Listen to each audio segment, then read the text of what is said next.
excuse me. I didn't see you come in. I was just sitting here in my study, as I often do in the evening to unwind and to relax, and doing a bit of light reading, as you can see.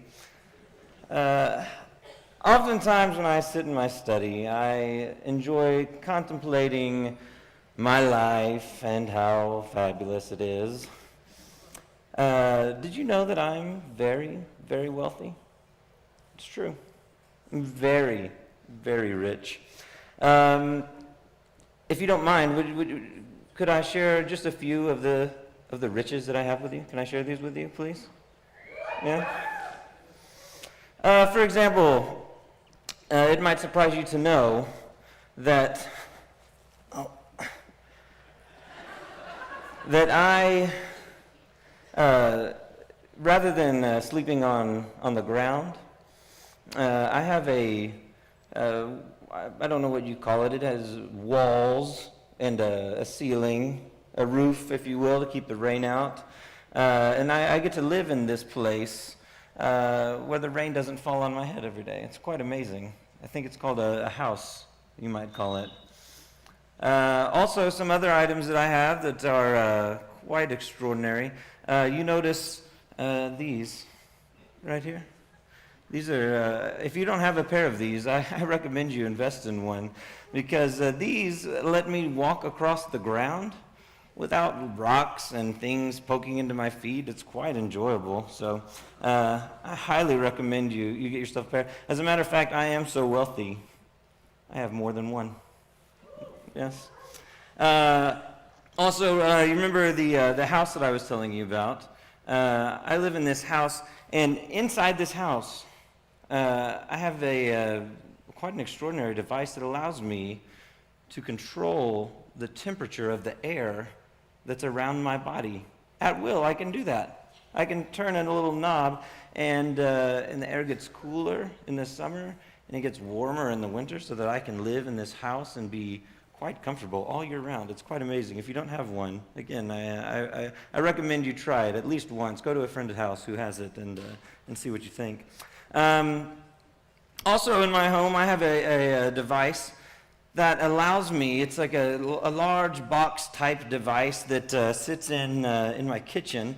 Inside this box, I can place food items and beverage items, I suppose, as well. And it stays quite cold. And this allows for two different things. It allows you to enjoy cold beverages, which are delicious. And it also allows my food to last much longer than it would if I set it on the counter. Counter is another thing that I have in my home. It's a place where I can prepare food to eat it. But it allows my food to last much longer so that I can buy ample amounts of food, and I can eat them at will. It's quite enjoyable. Another thing I have, you see, remember I was telling you about the shoes, I believe is what they're called.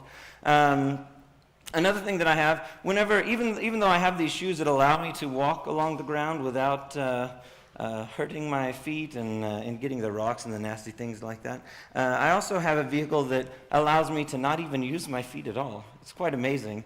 It's called an automobile. And I get into this automobile, and it's called driving.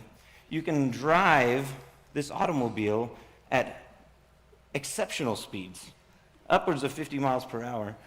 And you can get places much more quickly than you can by walking. And another thing that they've added to these automobiles that's quite extraordinary is the temperature control in my home. They have one of those, a smaller version, in my car. So even though I'm driving in the hot summer sun, I can enjoy nice cool air all around me. It's quite enjoyable. What are some other of my riches? Oh yes, I have a device in my home. This is one of my favorite devices. Whenever I go home at the end of a long day, after I do some light reading in my study, I enjoy just sitting on it's a soft padded long thing that people sit on, and it's quite comfortable. I much prefer it to sitting on the ground. I believe it's called a sofa. And I get to sit on this sofa and I stare at this invention, this wonder of the modern world, where I can watch people tell me stories just for my own entertainment. They do this, and they're inside this box, and they tell these stories, and they're quite enjoyable. I believe it's called a television set. I enjoyed it so much that I went ahead and I purchased 2 of them for my home. So it was a little indulgent of me, I suppose, but having 2 of them, it's quite extraordinary. It allows you to watch one program on one of these sets, these television sets, and my children can watch a completely different television program in a completely different room of our house. It's quite amazing. Another one of, speaking of my house again, we are so wealthy. We actually have more rooms in our home than we have people that live there. Can you believe that? It's true. It's a quite amazing life that I live, and I don't mean to brag. I just like to sit and reflect upon it and realize some of the amazing wealth that I partake in. You might find it interesting that whenever it gets cold outside and I have to leave my home where I am able to control the temperature, sometimes I have to go outside and I'm not able at this point to control the temperature of the air outside of my home. And so whenever I venture out of my home, I have an item of clothing that I wear that keeps me warm, even though the air outside is cool. It's called a coat or a jacket, I believe. Some people call it different things. And you also might find it interesting that just like I have more than one pair of shoes, I have more than one jacket. And even though I only wear one at a time, obviously, it would be ridiculous to wear 2. But it is a quite enjoyable life. And so, like I said, on evenings such as this, I enjoy sitting here in my study, reading my many leather-bound books and just contemplating the wealth of my life. And thank you for allowing me to share that with you.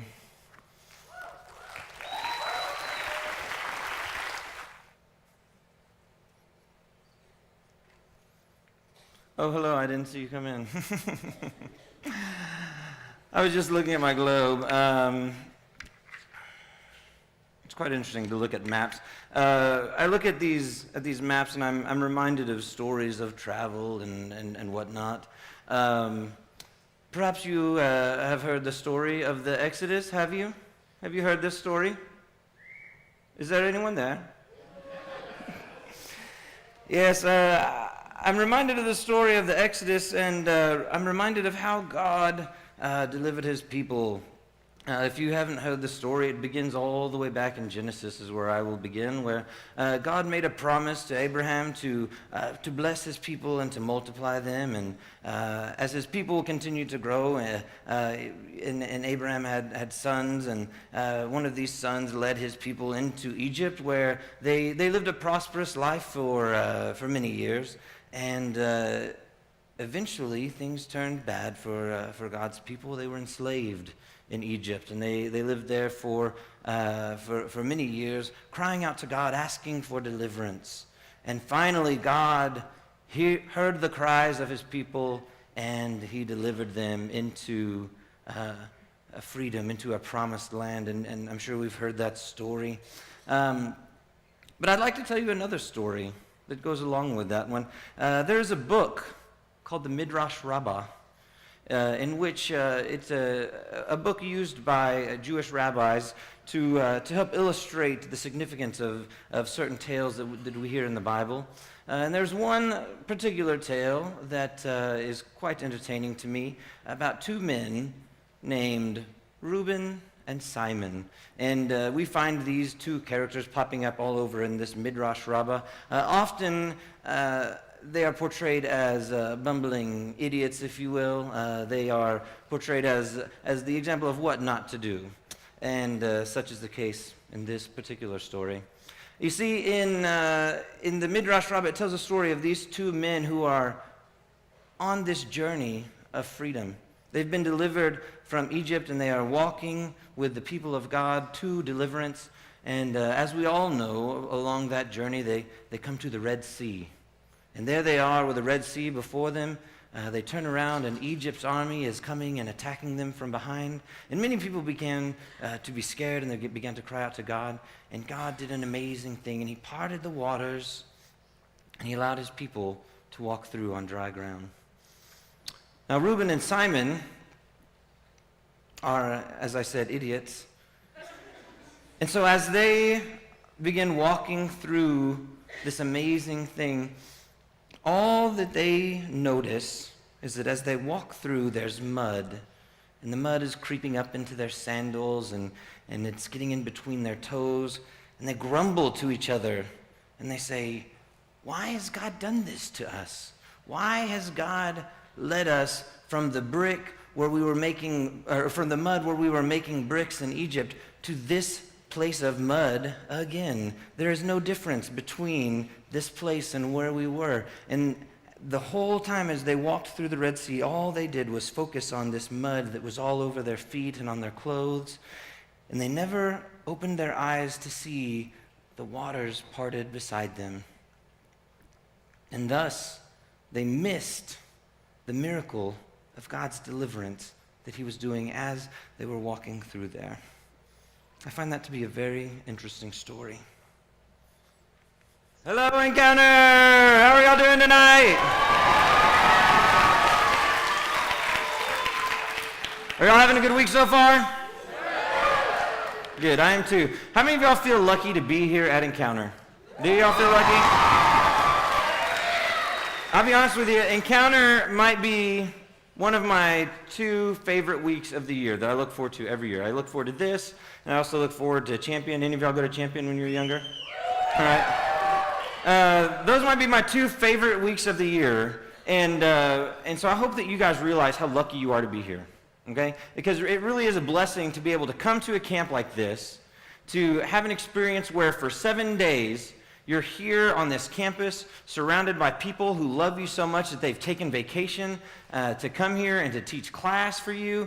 Some of your sponsors took time off of work so that they could just drive you here and be a part of this camp with you. You're surrounded by people who love you so much that they are creating this experience so that for these 7 days, you can have a one-on-one connection with God, that you can encounter him in a new way. So let's give everyone who does all that hard work a big round of applause.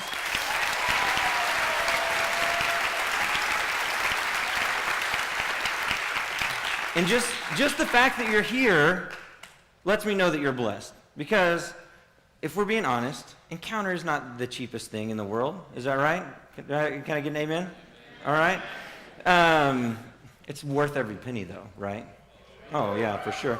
And so all of us are able to pay to come here to Encounter. And even if you weren't able to pay to come here to Encounter, you know what? Because you're here, we know that someone loved you enough to make it possible for you to be here at Encounter. That's awesome. We live a blessed life, all right? And we were looking at some of these, these 2 little characters I was doing, all right? And this rich guy over here. How many of y'all were, like, blown away by some of the riches that guy had? Anyone?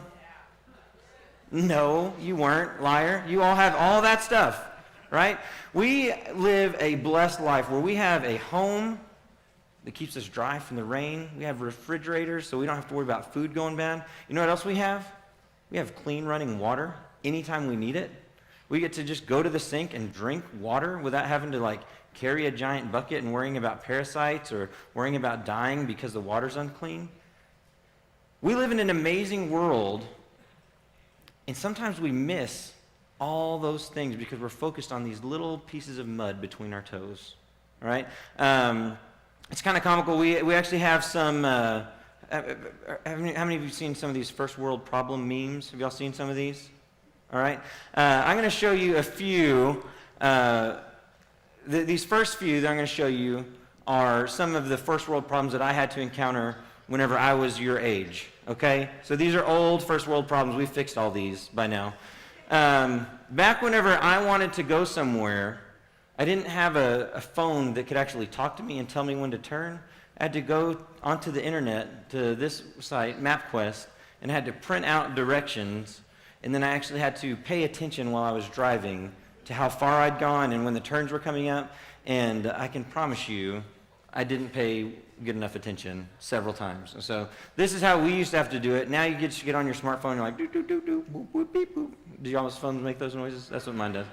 And so we can just program in wherever we don't even have to tell it where we are. It just knows where we are because it's communicating with these satellites out in outer space, and it knows exactly where on the planet you are. And you just type on all these things, and then it tells you exactly how to get there. And so back then, we weren't so lucky. Here's another thing that we had to deal with. We had to, all right, so now if you have like a laptop or even newer mice, they have a little laser beam in them now. That's awesome. And we used to have this. This is the first mouse that I ever had was pretty similar to this. And what would happen is that little ball inside there would just roll around on the desk, and then there was little wheels inside that mouse that would like feel how the ball was rolling, and that would tell the mouse on your screen how to move and everything like that. And it was like a pretty complicated system, moving parts and everything like that. And the worst part about this is if you got like even just a little hair, all right, or a little piece of dirt, then you're out of luck. You couldn't work anymore. And it would the mouse wouldn't register. It was all bumpy, and you'd have to take that whole thing apart, clean off that ball, and then put it all back together. And so that's how we used to have to interact with the computer. Now you just talk to most of your devices. So we didn't have high-speed internet like y'all have. Now we had dial-up internet. Okay, and so this would happen. You try to download a file, and estimated time 39 years. All right. And it's not that big a file, it's only 180 megabytes. So that's what we had to deal with. I remember actually, are any of y'all old enough to have a dial-up computer in your home? Do y'all remember? All right. So some of y'all have had to deal with that. I remember that was one of my favorite sounds is the modem booting up and connecting, and it was like, and so like I would always pretend like my computer was some kind of like sophisticated robot communicating with other robots, which I guess kind of it is, but I would pretend like it could talk to me and stuff like that too. All right, another thing, like now if y'all want to listen to a song, y'all just go on YouTube or Spotify and you can listen to whatever you want. This is how we used to, this was illegal. We didn't know it at the time. We found out later that this was illegal, but we would go and we could download songs through this thing, and I'll be honest with you, the first time that this was a program called Kazaa. The better one was called Napster, and I remember the first time that I saw Napster, it was the first time I had heard music from a computer. Okay? Until then, all the music that I heard from a computer was just beeps and boops and stuff like that, and like MIDI files and different things like that. And I remember the guy across the hall from me, right over here in Johnson Hall, that's where it happened, changed my life forever. The guy in the room right across the street from, or not across the hall from me, excuse me, called me over and he's like, hey, you got to listen to this song I just downloaded. I'm like, I don't want to listen to a song on a computer. That's going to be cheesy. And I was just expecting beeps and boops. And he's like, no, it's like a real song. And so I went over and he played it for me, and like I was blown away. And for the next probably 15 hours, we just sat there, and like every song we could think of, we're like, oh, type this one in, see if it's there. And we'd type it in, and it was there, and we had, at that point, we had gotten fast internet. So we'd get those songs like in like 3 seconds. And so like probably in 15 hours, we downloaded probably 20,000 songs. That may be a little bit of an exaggeration, but we listened to so much music, and it was awesome. It changed my life. All right. Another thing that we had to deal with our music, y'all don't even have to think about this, is if we wanted to listen to our music off of our computer, we had to burn it onto a CD, and then we had to take that CD into our car, and like 90% of the time, the burned CD would not work in the device that you wanted to play it with. And so it was very frustrating. You were kind of locked in at that point. And then if you were able to get your CDs to work, then you had to deal with this problem right here.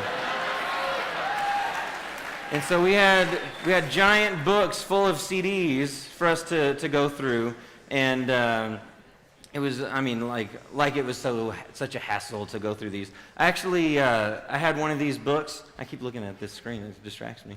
I had one of these books of CDs in my truck whenever this was after we got married, me and my wife. And one morning I came out and opened the car, and I noticed that my CD book had been stolen from me. And so that was like all of my music right there, and I was very stressed out about it. And so I went back in the house. I'm like, Megan, have you seen my CD book? And she's like, no. And so I was like, well, I think it got stolen. And I was so bummed out because I love my music, all right? I'm a big music fan. And so I walked around. I was taking some trash out to the dumpster. And right in the alley, right behind our house, I found my CD book. And someone had stolen it from my truck, and they had gone through it, and they realized that none of the music they liked, and so they just threw it back on the ground. And so I got all my music back. And so it was, there are some blessings to not liking some of the more popular music. So, all right, so those are some of the things that I had to deal with. Here's some that are probably more relevant to your age group. I tried to spread butter on my toast, and the bread ripped. Has anyone ever had that happen? Anyone ever had that happen? I guess that one was kind of my generation, too. I've had that happen before. These are some of the first world problems that we face on a daily basis. I would consider these mud between our toes. This is for the married people. My husband does everything I ask, but I have to ask. And so that's not ever going to change. We are very stupid. So we don't know what you want us to do until you tell us to do it. All right, here's one. My laptop is dying, but the charger is in another room. I had that happen actually just today. I was trying to get these pictures onto this screen, and my laptop was at 4%, and I did not want to have to go back all the way across campus to get my charger to fix that. And so I can relate to that one totally. Asked for a 32 gigabyte black iPhone. Got a 16 gigabyte white model instead. Oh, look how sad. Look how sad. And then this next one, I call this a first world problem, but I really believe that this next one really is a significant problem. And so if you've had to deal with this, I really do feel sorry for you. Just got put on hold, and a Nickelback song is playing.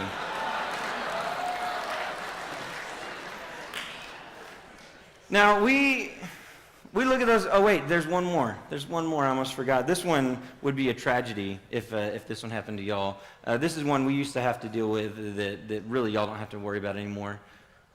No space for new messages. So I remember getting that several times. You have to go through and delete your message. Now you have like gigabytes and gigabytes to put stuff on your phone. So now we all laugh at these, and we can kind of all relate to them.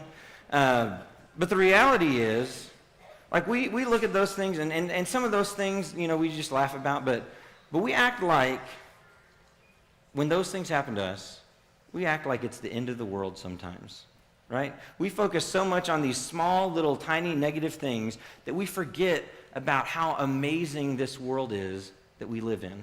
That we live in a world where we actually wake up every day. Like, that's a blessing, that you woke up this morning and your lungs breathe in oxygen, and then you breathe out carbon dioxide. And then the trees and the grass, they breathe in that carbon dioxide that you breathed out, and they breathe out clean oxygen for you to breathe in again. And there's like this system that God created, and we live in this amazing world where God designed it for us. He designed this world for you, and you look outside. I don't know if the sun has already set. It's been a long time since I've been outside, but sometimes you're outside and you see the sun setting. And He created this atmosphere that we're breathing to reflect light and reflect light in some pretty amazing ways. So we get to see these amazing, beautiful sunsets. And God did that so that you can appreciate this beautiful place that we live in. You guys have a lot of blessings. You live, most of us have pretty happy, loving families. Some of us don't. But most of us live in pretty happy, loving families with parents who love us and take care of us, with brothers and sisters who are there to help us out whenever we're in trouble. And sometimes we focus on the negatives there, and we're like, yeah, but my parents are really mean to me, or my sister picks on me, or my brother says mean things to me. But the reality is, if you look at your life and you look at your family, you probably are pretty happy. Most of us. We live in a world where literally anything that you ever want to know is right here in the palm of your hand, or in your pocket, or in your purse, wherever you keep it. But we live in a world where we no longer have to wonder about anything. Like, when's the last time you wondered about something? Like usually this question will pop in your head, like, oh, I wonder who was that played that character in that movie, and then you know it. Like, you don't have to wonder about it. Back whenever I was a kid, like, we would actually have to sit there and wonder and not know the answer for a long time until we saw that movie again and read the credits. But anything you want to know, not just actors and movies, but like, what's the square root of 376? You can find that right here in the palm of your hand. There's more technology, more computing power in this little phone than there was in all of the computers that sent this first space shuttle all the way to the moon. Like, that blows my mind. Like, we have so much power in our hands. You know what else this device does? If you don't use it for this could be a new trick. This device lets you call your mom and your dad anytime you want to and just tell them that you love them. Isn't that awesome? And so if you don't do that, I recommend you do that. But we live in an amazing world full of amazing things. And too many times, we're like these guys over here, all right? We're like these, like Reuben and Simon, walking through an amazing world surrounded by so many blessings. And we're missing it because we're looking at these small, tiny little things. We let these little, small things keep us from seeing the beauty that God has given us. I like that story that Rob told tonight. I actually heard him tell it a few years ago, but about the idea of feeling like we're under attack from Satan and feeling like he's hurling these flaming arrows at us, but really he's just flicking pebbles at us. He told that story, right? I thought I heard that backstage. I remember him telling that a few years ago, and I was thinking, you know what? That's exactly who I am. I'm the guy that feels like these tiny little pebbles are these huge boulders that are being hurled at me, and I get so caught up in what are ultimately just very small, insignificant things, and I let those things keep me from seeing the beauty that God has set around me. Tonight we're talking about lifting up our blessings. And the first thing we have to do before we can lift up our blessings is we have to realize our blessings. And so I hope that you'll take some time, if you haven't. One thing our church did over the last year, it was really awesome, is we realized that we miss out on a lot of these blessings. We miss out on a lot of the amazing things that God does for us. So we challenged our church to write down 1,000 blessings over the year. All right? We gave everyone notebooks and just encouraged them, just keep it in your pocket, like little tiny notebooks like a detective has. And so they would, we'd encourage them to just keep those in their back pockets to go around, and whenever they realized something good that God had done for them, just to take that out and just write it down. All right? And what we found, all right, I don't know how many people actually got to 1,000, but a lot of people did it throughout the year. And we actually had these canvases that we put up throughout the church building, and we had little markers attached to them. And so all year long, people were writing things that they were thankful for. And it was pretty amazing. And through that year, you have conversations with people, and they talk about their experiences with that. And what they realized is that the more that they paid attention to their blessings, the happier they got. All right? They were able to change their perspective, and instead of looking at all the negatives that go on in their life, they were able to focus and realize all of the positives. And so they were write down blessing after blessing after blessing. So if you haven't taken time to realize your blessings, I'm going to challenge you to do something similar to that, all right? You don't even need a notebook. Most of y'all, how many of y'all have a cell phone? All right? They have an app on your cell phone called Notes. Did you know that? Are y'all aware? You can write notes on your phone. I know, it's crazy. And so whenever you're going anywhere, you don't even have to carry any extra thing. Just take your phone out. You see something great, just write it down and start keeping a list. And then whenever you get sad, whenever you start to feel the mud between your toes again, just pull that out. Look at it. Remind yourself of all the good things that God's done for you. But we have to go beyond that too. Because I think that all of us, if we sit down and we think about all of the blessings, I think we can realize it. I think we can see how blessed we are. I'm going to read y'all a story. This is from the Bible. And it's from Matthew chapter 14, verse 13 through 21. And I like this story a lot. It's a story you've all heard. And so if you're looking it up, you probably already have seen what this story is. But I think that it fits with what we need to do. And so I'm going to try to get us beyond just realizing our blessings to how do we actually lift them up. In Matthew 14, starting in verse 13, it says, "When Jesus heard what had happened, he withdrew by boat privately to a solitary place. Hearing of this, the crowds followed him on foot from the towns. When Jesus landed and saw a large crowd, he had compassion on them and healed their sick. As evening approached, the disciples came to him and said, 'This is a remote place, and it's already getting late. Send the crowds away so they can go to the villages and buy themselves some food.' And Jesus replied, 'They don't need to go away. You give them something to eat.' 'We have here only 5 loaves of bread and 2 fish,' they answered. And Jesus said, 'Bring them here to me.' And he directed the people to sit down on the grass. And taking the 5 loaves and 2 fish, and looking up to heaven, he gave thanks, and he broke the loaves. Then he gave them to the disciples, and the disciples gave them to the people. They all ate and were satisfied, and the disciples picked up 12 basketfuls of broken pieces that were left over. The number of those who ate was about 5,000 men, besides women and children." And I think if we look at this story, like you might think, well, what does that have to do with blessings, okay? I like reading this story, and I like thinking about how it could have gone differently. And I like thinking about what would have happened if the disciples did what we too often do.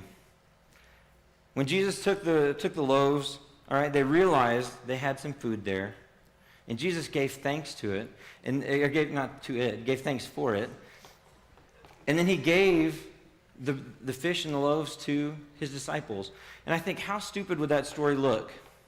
How idiotic would it be if the disciples just said, "Oh, thanks, Jesus," and they take it over here, and then they just sit down on the grass and they start eating it, right? Like, that would be a completely different story. It'd be ridiculous. But too many times, I feel like that's what we do. We say, "Oh, thank you, Jesus, for this awesome blessing. I'm going to keep it for myself. I'm going to hoard it, and I'm not going to share it with anyone. Thank you, Jesus, for blessing me so much." And that's what we do, is we look around and we see the blessings that we have. And sometimes, if we're lucky, we see the blessings. Sometimes we're too caught up in everything else that we ignore those blessings. But if we can realize those blessings, and we give thanks for those blessings, then what we need to do is we need to give those blessings out. That's how we lift up our blessings to God, is we share the blessings that he's given to us with other people who don't have enough. Because God doesn't bless you just because you're so stinking awesome.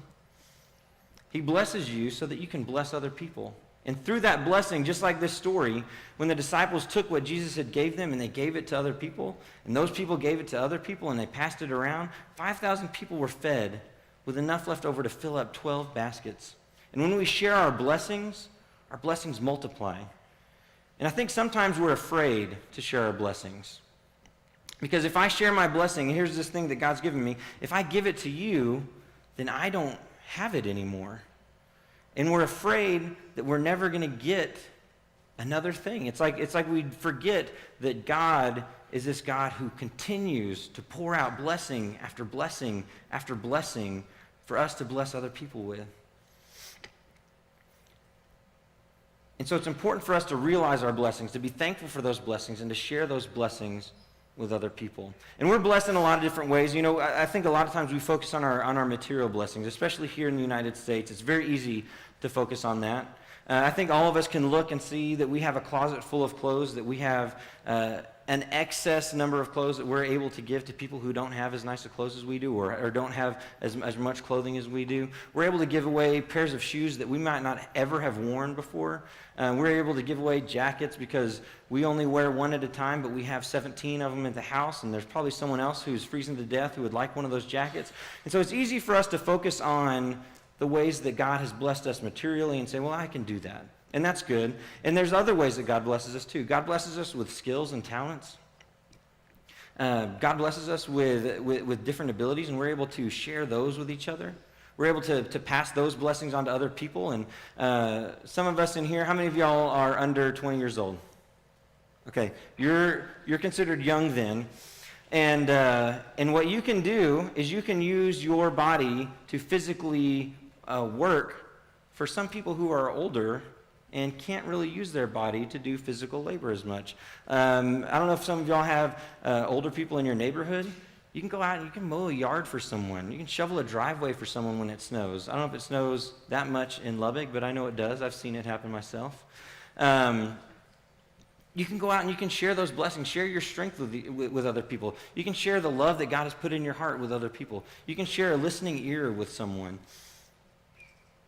But what God calls us to do is He calls us to take those blessings, to share them with other people, and not just to share out of our abundance, but to share even when it hurts. To share when we are afraid that we might not get enough, that we might not get something back. To share those things that we think, oh, I really, really like this. This is my favorite thing. This is my iPad, or this is my cell phone. But maybe there's a way that I can share that with someone. Or this is my favorite shirt. I've had this since I was in 8th grade. Maybe I could share that with someone who doesn't have a shirt. God asks us to share even when we're afraid we might not get that thing back. And what He asks us to do is to have faith in Him. Because He says, remember whenever I gave you that thing to start with? Well, I'm giving you that thing from a place where I never run out of things. I will always have more to give you. And if you put your faith in me and you take those blessings and you give them to other people, guess what? That frees up some space for me to bless you even more, and then you can bless other people. And as we bless each other and we share those blessings with everyone, those blessings multiply and they grow, and then everyone gets a little bit of blessing. I'm going to show you a video real quick. Some of y'all might have seen this. This is on ESPN. I don't really watch ESPN. I'm not going to lie to you. If you know me, you know I'm not really a sports fan, but I saw this come across my Facebook page. And so I watched it, and I was watching it while I was putting my thoughts together for this keynote. Or actually while I was distracting myself from putting my thoughts together for this keynote. But it's a pretty amazing story. I want you to watch the beginning of this video here. That's Kayla. And she runs, and she has muscular dystrophy. All right, she developed muscular dystrophy, I think, a few years before this video was taken. She was playing soccer, and she fell down, and she realized that she didn't have any feeling in her toes. And so they took her to the doctor, and what happens is, whenever she is physically active, the body heat from her body, obviously, her body heat triggers these symptoms, and she loses feeling in her legs. She loses the ability to really control her legs. And so she wasn't able to play soccer anymore, and she started running instead. And there's another clip I'm not going to show you. There's like a 12-minute video you can watch. It's pretty impressive about this girl. But they ask her, why she runs. And she says, I don't know how much longer I have to even use my legs. And I don't want to waste any time sitting around doing nothing. I want to run, and I want to run fast. And they asked her coach, when she first started as a freshman, they asked him, how was she? And he says, mediocre at best. Maybe by the time she was a senior, she might have a chance of being on the varsity track team, but really not impressive at all. And over the years, he worked with her, and they trained, and she'd learned how to run even whenever she couldn't feel her legs.